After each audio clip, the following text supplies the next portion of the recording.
Hi everyone, welcome to this Hangout with Richard Ayers, one of the Digisport experts in the football industry area. Richard has a large experience working in digital. In the last few years, he started focusing more in the sport area in particular.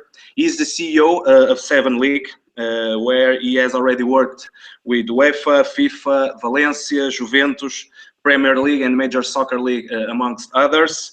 In 2011, he was named the Individual of the Year at UK Industry Awards, the Daddies, for his work as head of digital and Man City, and so on and so on. Richard, welcome to this Hangout. Thank you so much for being here with us. It's a pleasure. It's a slightly embarrassing start. I wish you told me that. Particularly the Individual of the Year was hilarious. It was very nice, but kind of bizarre. The year after me, the man who got given it was Sir Martin Sorrell, the man who runs WPP, which is just sort of insane to go from me to, so I don't know what was going on there. But anyway, delighted to be here. Happy to talk football, sports business. Great. So, well, my first question was, how have you started in sports? Because you have worked for BBC, Tiscali, Captive Digital Media, amongst others. So how have you ended up working in sports? Well, at first, frankly, it was just a bit of luck. There was a guy who I had worked with in the publishing world back in 2008-9, and he was doing the strategy for Man City. And whilst Man City was changing from being a club to being to being, I suppose, a sort of fully grown media entity. And he simply said, we're spending lots of money. We're not really sure what we're getting for it. You come from completely outside of the sports sector, but you have all the digital expertise. Can you come and have a look and give us a view? And the idea was that I would do, a couple of weeks consulting, and I ended up staying for 18 months, 20 months, something like that as well. So it was really got into it. And then once I started in there, I found there's a number of things for me with sport. Firstly, generally speaking, certainly, this is 4 years ago now, certainly then sport was behind the curve with digital. And I think that's still true to an extent. Secondly, I found generally the people were really good to work with. I find that having worked across lots of sectors, that sport people as a whole, they make decisions more clearly. They're, relatively speaking, they're more straightforward about what they want to achieve and then going for it. And actually, of course, a very good and interesting and fun area to work in. So then I decided to focus. That is great. And today we have 3 topics that we are going to discuss. I just wanted to remember people that if you have a question to ask to Richard, please post it on the YouTube comments of this Hangout, and I believe Richard will be delighted to answer. So our first topic is actually how technology is changing football. And it is really increasing the number of consumers, the number of fans that are consuming content through mobile. What must be the concerns for you, Richard, of a sports property when trying to impact this mobile consumer, this mobile fan?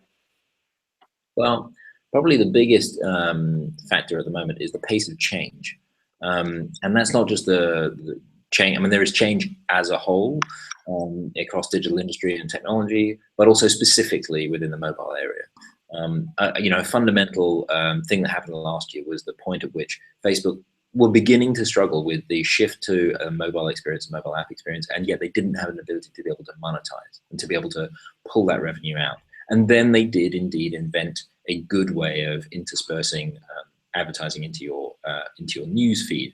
And so they developed a model, and therefore it was refreshed. And you start to think, that debate that we were finding probably a year or no more, like 18 months ago, where everybody was asking the question, should I be doing a mobile app? Should I be doing a native app? Should I be doing a wrapper? Should I be doing a mobile website? Is it a combination of all these things? Those are the kinds of questions that we were getting asked a lot then. I think that's settled a little bit now. Maybe people have a little more confidence about how they're focusing. But basically engaging with the mobile user, the main issue is they are mobile in both senses of the word, not just on mobile platforms, but they are shifting all the time. new apps, new systems, different technologies, different handsets, different capabilities. Probably one big overarching theme I would see there that's important for football as a whole is lots of areas of the world have actually been dominated by feature phones as opposed to smartphones. And that is ending. That is coming to an end. We're seeing the penetration of smartphones go all the way through all sectors of society in all territories. And so the ability to connect, and therefore the ability to be able to distribute information in different ways, in new ways, that's a really interesting sort of paradigm shift that's going on at the moment. Yeah, and one of the things that is really increasing now, it's about mobile video, and now Meerkat and Periscope people are talking about it. So, what do you think? Do you think that this kind of mobile live streaming apps, do you think that they can be a game changer in live events? For example, I have an example for you here of a women's soccer team. I say soccer because it is in the United States. So what do we have here? It's the club, the Seattle Reign Football Club, that live streamed directly from their locker room prior to the match against Portland Pilots. So do you think there are some possibilities now with this kind of tech? Do you think that this is the beginning of a new era in live events or not? What are your opinion on this? Yeah, totally. And I think that's a really lovely example. I mean, Kenton Olsen, the guy who's behind the Seattle Sounders, and also, I think, also the Reign as well. And of course, the Seattle-Portland, the game that they were talking about there is, is a big deal in American sport, actually, regardless, not just soccer. So, that is a key example. Doing things in the locker room has always been really interesting. Behind the scenes footage is, of course, a winner. Basically, that and goals are the two things that people want to see. I think there are some fundamental challenges. If you start factoring in either 4G or, in the not too distant future, 5G networks, you start talking about connected stadia. You talk about the ability for ubiquitous connectivity.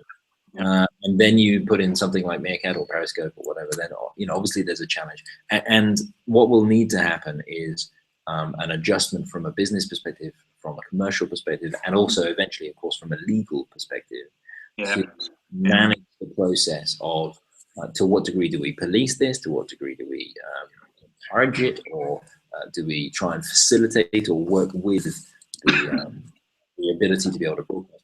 It reminds me, well, for starters, I think Meerkat has obviously got some challenges because Twitter's for Periscope, and therefore Periscope's biasing towards it. But even if you don't go with the live streaming, even if you just go with clipping in Vine, clipping the goals in Vine and putting them out, the idea that Match of the Day, that the main UK program, usually it's on the main TV channel at something like 10:30 or 11 o'clock at night on a Saturday, and you can see in the not very distant future a way in which that program is being undermined, because actually, if you want to see all the goals from all the matches, you can see them all on some form of online. So there is going to need to be some kind of shift. I don't think we're going to end up banning people from bringing in mobile devices into stadia to be able to stop that. Kind of a crazy goose chase. But what this does remind me of is, you probably know the band The Grateful Dead. Yeah, I believe so. Yeah, I believe I have heard them. Sort of legendary, what were they, 60s, 70s, 80s rock band. And basically, they had, this is only one little story, their marketing story is quite well known as being innovative, because really they identified that the guys who were doing the bootlegging of their gigs, who were putting their gigs in the stadium and then selling them on cassettes afterwards, they were more efficient and higher quality and lower cost than anything that the Grateful Dead could do to sort of try and counteract it. And they realized that clamping down on it legally was extremely difficult. So therefore, in fact, they did partnership deals with the guys doing the bootlegging to enable them to be able to facilitate and therefore make more revenue for both. And that's a tiny little example, but I feel like there are a whole bunch of lessons here. Again, I'm reminded, talking of the music industry, I'm reminded of the battles that we saw in the where would it be? Late 90s, early noughties, you know, when every kind of label was bringing in a DRM system to be able to copy down on music copywriting, Napster had gone crazy, MySpace was coming up, you know, all these kind of changes going on. It requires a shift. The big challenge there, just to meander slightly, the big challenge there that's interesting is in the music industry, your product that you were selling was a recording of a track. Yeah. Now that got completely destroyed as a business, and now really the music industry is focused on live performance and driving people into buying tickets. But the weird thing, of course, is that actually the mainstay of the football revenue comes from TV rights deals, as a driving people into the live event. Yes. The stadium, and you're already doing that. So if that starts to get undermined, it's going to be an interesting challenge to be able to sort of to shift around to address that. Yeah, and actually, I have one more challenge for you to ask you, because you were talking about the importance of people watching live events at the stadium, and one of the things that is really emerging right now also it's virtual reality. So I have an example here that I would like to show you, and the idea it's for you to wear those goggles. So you have this brand Next VR, but you have other brands that do the same, and the idea is for you, wherever you are in the world, you just put the goggles on, and it's like if you were in the stadium or at the pavilion in this case. So what do you think that virtual reality can bring to football? Do you think it will succeed in this sport? I don't think it's a question of whether a technology will succeed or not. I think it's a question of user desire, fan need. If there are enough people who want to experience that, then people will try. Will it change the mass consumption of the sport in that kind of way? I still think a lot of people will go to games. I still think a lot of people will just watch the games. But if it has the ability to be able to extend you into a feeling like you're in a virtual stadium, and if it gives the ability to the club, instead of having 50,000 capacity in a stadium, being 100,000 capacity because everybody can buy an VR headset, that's really interesting. I mean, these are the kind of areas that I love playing in, because really, nobody's written the rule book yet. Okay, we have to adapt and adjust to it, and that ability to be able to adapt.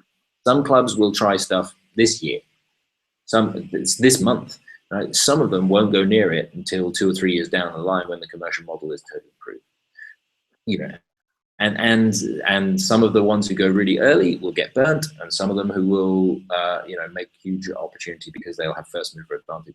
This is the normal story of adapting to new technology types. And I mean, it's just when I try on a virtual reality headset, I enjoy the experience. I like it. So am I the kind of consumer who would pay for that? Yeah, probably. The question is, how many of me are there out there?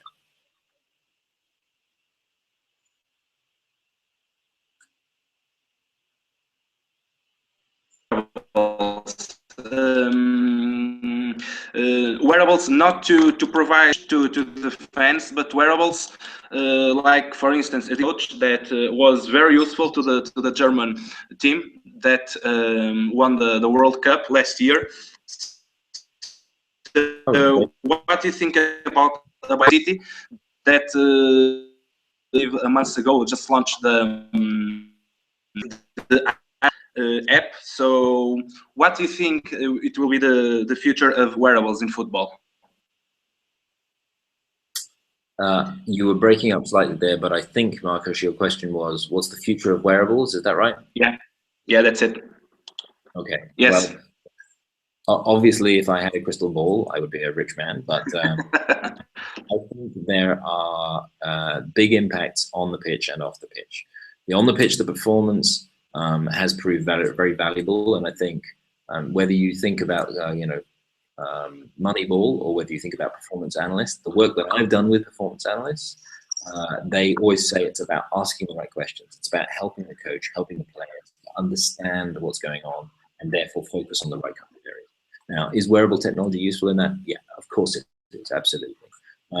What I find interesting is, from a consumer perspective, can you connect into the on-the-pitch performance? That's an interesting thing. Can you look at how fans are engaged in that? We're doing a really interesting work at the moment, looking at fan engagement experiences around the sport, and there's some fascinating work to be done there, and it could be anything from what happens with the data, how do you appreciate visualization, can you look at things like heart rate and pulse rate and concentration, can you enhance the experience of the game from a consumer's perspective, or indeed just add even the smallest element of extra value to it. And maybe sometimes that value is simply the ability to be able to communicate with other friends who are sharing a similar kind of experience. So lots of interesting areas for wearables to add into that. And we are already seeing, I mean, the Adidas My Coach system, there's some systems in swimming, there's, almost every sport has some kind of technology that benefits performance analysis and therefore performance success on the game. Yeah, definitely. You were talking about data, and talking now about our second topic, and I just wanted to remember the people that are watching us, if they have questions, please to post it on the YouTube comments.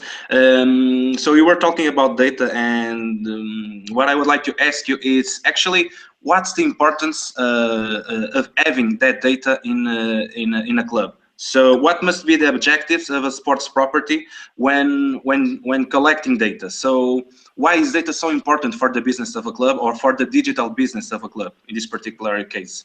Okay, so first question back from me is to get just to define a little more closely. I think there is a bit of a tendency, particularly last year with everybody talking about big data, there's a tendency to talk about data and kind of not define it.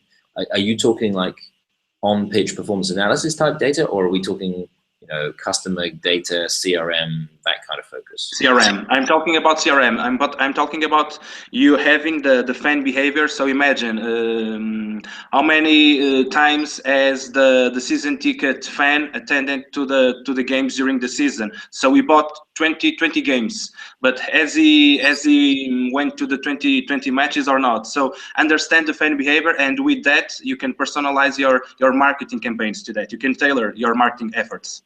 Of course, it's massively important. It does feel to me like it's the cornerstone of any of the digital activity, and as one of those cornerstones, as part of the foundation, sometimes it's not very sexy. A lot of the time, we find that people actually they just need help sorting out their databases. They've got 5 different experiences, so they got 5 different databases, or they haven't deduped them, or something like that. And CRM companies who specialize in that will focus on sorting that out. But that's really rather basic. That's not really CRM, just sorting out the data. That should be almost, I mean, that's a real sort of business as usual start point, is making sure that the data is consistent, it's well managed, it's well tagged, it's searchable, it's et cetera, et cetera. Then you go up the next level and you start to say, okay, how am I using that data? How am I ensuring that everybody is getting the right message at the right time on the right platform about the right topic and the right, all those kinds of elements. And then that moves into an area which is, it's very valuable to start being able to allow that data to influence the decisions that you're making as a business. And that reminds me very much of what we were just talking about with performance analysts. Performance analysts help the coach ask the right questions and focus attention in the right areas. The same is true in the business. A CRM, a data analyst, will help the business focus in the right area, understand the audience, and give much more focus and efficiency to the performance of the organization. One of the key areas is, of course, the user profiling. And the dream world, of course, is single customer view, and everybody's focused down on understanding the individual, and it reminds me a little bit of like single sign-on systems in the digital world. Everybody talks about it as SSO and how wonderfully powerful it is. I probably count on the fingers of one hand the number of times I've actually seen a single sign-on well implemented and successfully giving back that data that everybody dreams of. But I think it's an ongoing piece of work to be able to focus on getting as much value as you possibly can out of the data, understanding as small a group as you possibly can, and tailoring the services to them. And then, from my personal background, coming from a content perspective originally, then that's the point when the stories that you're telling, the engagement that you're having, the passion that you're sharing, all the messages that you want to impart, whether they be buying tickets or buying merchandise or sign up to my project or whatever it is, support the team. All those things then start to pay off at the point at which you can then make sure that you are actually telling the right story to the right person. Yeah, that's really very important. It's the it's the mass personalization. I believe it is a very good concept. I'm looking forward to us getting beyond the basic, hey, let's sort, data's important and we need to sort out the databases and sort out the email systems. I mean, that should be our starter for 10, and get that sorted. And lots of organizations have been focused on it. Lots of organizations have been slightly obsessed by CRM in the last year or so, year or two. And I'm looking forward to us sort of getting to a point when everybody has it. Again, then it's much more important question is, well, what are you going to do with that information? Actually, that was my next question. So once we have that CRM software in place, what can you do with that? Well, it should then, as I say, is one of the cornerstones. It's not the only thing that's valuable, but it is absolutely one of the cornerstones. So let's assume you've sorted out the database, you've got the CRM in place, you know and understand your audience so much more. So then you need to fit that into an overarching, now I would call it a strategic approach, but a lot of people, whenever you say strategy, they feel like you have to spend 6 months researching and coming up with this complicated and all this. And that's rubbish. You don't need to. The strategy needs to be something where you have a clear understanding of where you are now, you understand where you want to go, you understand how you're going to get there, and then you implement it and get on and do it. And using all of that CRM data to inform that is really important. I give you one example, actually, I came across last year, which of how not to do it in a way. It was an organization that had a lovely looking PowerPoint, okay? And this document painted a really nice picture of how the strategy was going to target the vision and the mission and the objectives and, that kind of stuff. Somebody had been to business school, somebody had followed through what they were doing, in terms of the theory. But it was missing those underlying pillars of what's happening with the CRM, what's happening with planning, what's happening with the metrics around it, and most importantly, what's happening with the resource around it. And when I say resource, I mean the human resource inside the organization. Was it the right resource? Was it in the right shape? Was it in the right structure? But also the external resources, whether they're freelancers or students or agencies or consultancies or who are we using in our network? And then, of course, technical resources as well. Do they have the right tools to be able to do the job? And this organization had basically, they focused on the high profile stuff that was about what's the business need and the audience need and what are we trying to do. And that was really cool and was nice, but because it hadn't actually gone all the way through and worked the plan out to look at those other key elements, it fundamentally failed. It was just unable to achieve the goals. Despite all the buy-in from everybody and the lovely PowerPoint, it couldn't make it happen. And that's a real problem. So you get CRM sorted, sure, but you've got to have a good plan or strategy or whatever you want to call it, and it's got to look at all the elements, and then you won't waste money. And that is, I feel like I'm going to rant now, but that is the thing that drives me insane. Is sport has a really powerful ability to be able to have a positive impact on society, or to make lots of money, or to be really, it's a really powerful good thing. And I have seen so many organizations waste time and waste money because they bought the sales patter of some agency who's trying to sell them a cool new thing that's really exciting, or they invested in a piece of technology without actually researching it properly, or without having people inside who knew how to run it and knew how to make the most of it, and all of this kind of stuff.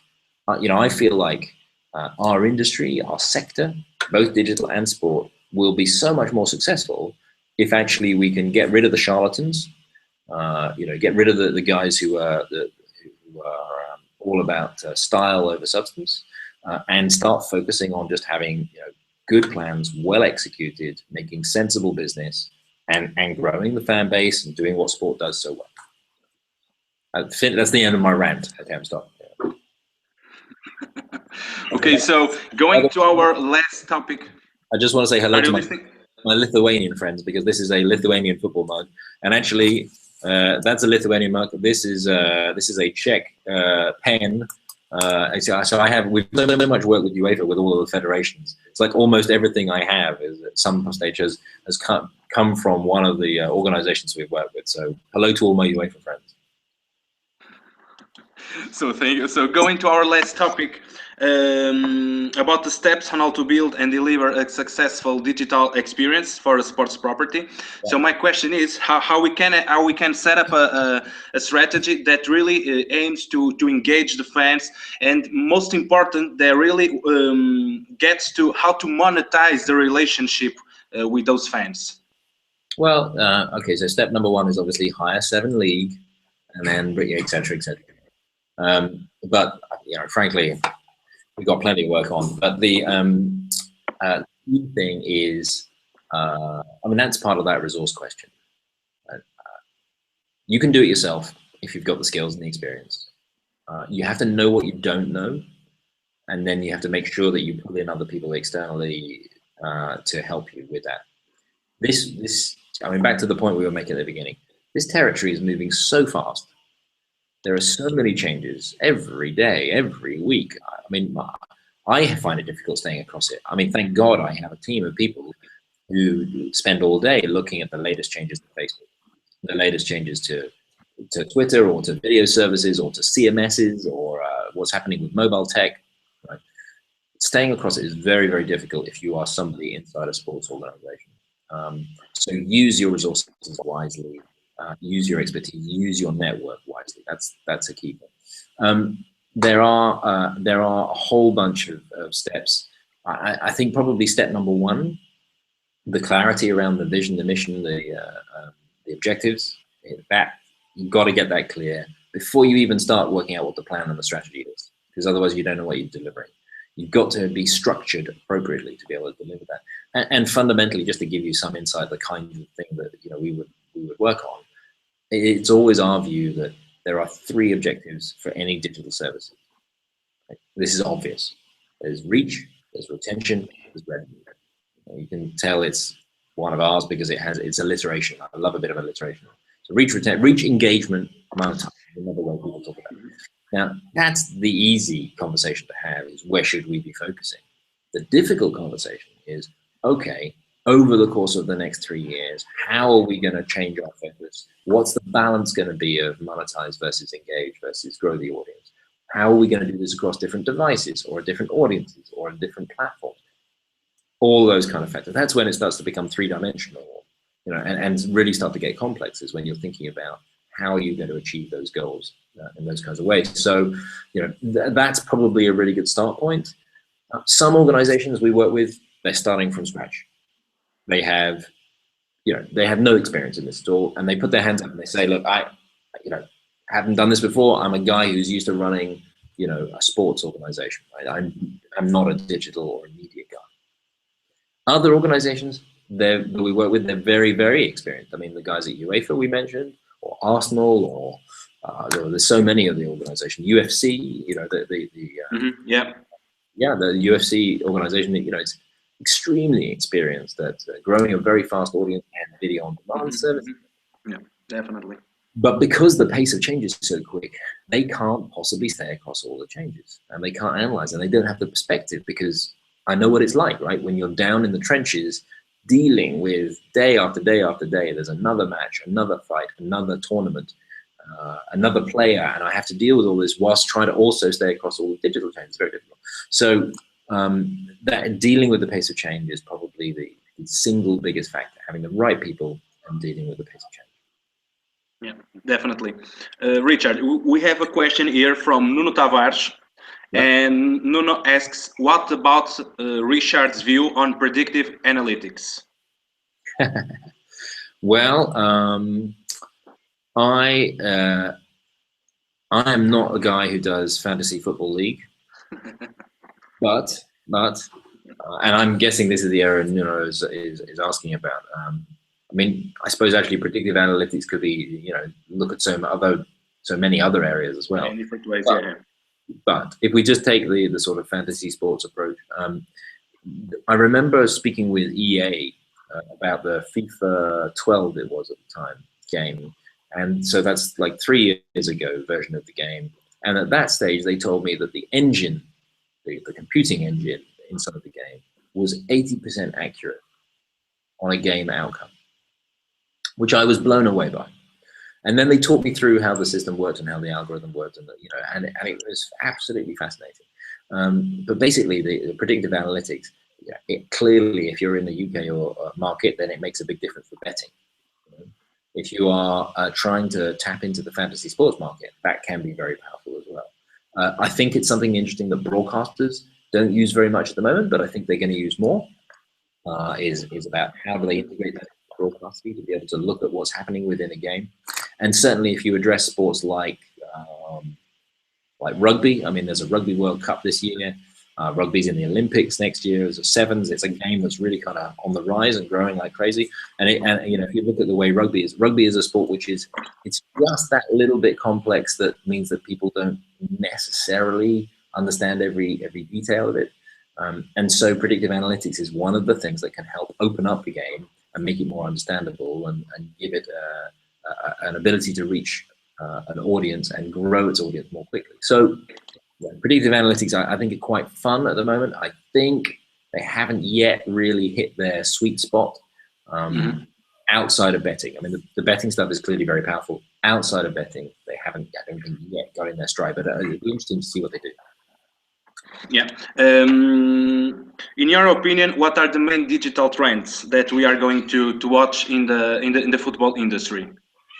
Well, I'm immediately thinking of all the buzzwords, So wearables we talked about, yeah, and big data and data visualization. I mean, so many people, their strategy last year was basically, put a GoPro on it. Whatever the strategy is, put a GoPro on it. That'll sort it out. And yeah, it's quite cool. I'm more interested in areas, I think, like mass collaboration. I think that's I think that understanding the way in which the technology interfaces with the fan experience, and we would talk. I mean, we've done a lot of work around connected stadia and analyzing and researching the real story of how the experience is, as to the PR story you hear about, the 49ers Levi Stadium, or yeah. And I think in a way that our focus as an industry has been too much on the stadium, the building, because of the investment that it takes and the persuasion it takes, and not enough on the connected fan. So I think connected fan is a really interesting area. Talking behind the scenes for a minute in terms of not the consumer facing, but the business, I think we are seeing the sport industry mature in terms of digital expertise. I'm at an event tomorrow for the iSport Connect guys. We're doing a seminar, and the room will be full of actually highly digitally capable heads of digital from all different sort of sports in there. And that will be the level, the quality of people inside the sport industry from digital is just it's really accelerating, which is really great. And I would like to see a trend of investment in those people, to bring new people in, sure, but also investment in those people to help everybody grow and develop. And also probably the biggest trend that I find really interesting is that that shift towards the commercial that's going on. Yeah. The original strategy I laid out for Manchester City was, let's build the audience, then we switch our focus to engage the audience, then we switch our focus to monetizing the audience. And we're definitely seeing a lot of that coming through. We are seeing more and more commercial directors getting contact.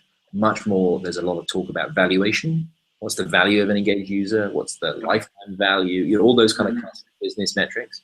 And so it'll be really interesting to see how that commercial aspect starts to affect things like, for example, YouTube and Twitter and Facebook. Those guys are all very, very commercially focused, right? So they are becoming increasingly competitive, should we say, amongst themselves, the platforms for space and for revenue, and all of that dynamic around the commercial will be fascinating to watch how that develops. Yeah. So Richard, last question. What suggestions could you give for someone that wants to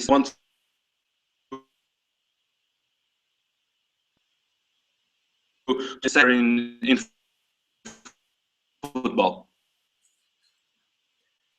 Do you want me to repeat the question? I do. I'm afraid the line dropped. What you said? What was the what advice would I give for someone who wanted to? Yes, just could you give for someone that wants to stay? I got to the same part of the question. Somebody who wants to come into the industry, is that what you're asking? Yes. Okay, got it. Don't do it, you crazy fool. Go and you are very direct and honest. Yeah. Don't be stupid. It's a. I think the one key element is, and I genuinely mean this, right? I love sport. I love all different types of sport.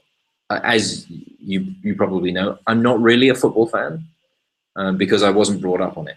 Okay, I like football. I love the game. Very happily go and watch anything, but I don't have an allegiance to one team. And I think a lot of people, they feel like, well, I should only start in the sport and digital area if I'm really a big sports fan, or maybe that's where they start, is I'm a big sports.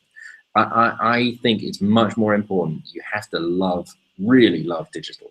You have to ask yourself, am I the kind of person who cannot wait to try the latest technology that's come out, or to understand the business needs or the technical understanding behind the latest technology? You know, I have had people who said they want to start a career, and I say, okay, well, what do you do, you know, digital-wise yourself? And the sum total of their experiences, well, you know, I've got a Facebook account and I tweet a lot, you know, and you just think that's not that's the consumer level of understanding, not the passionate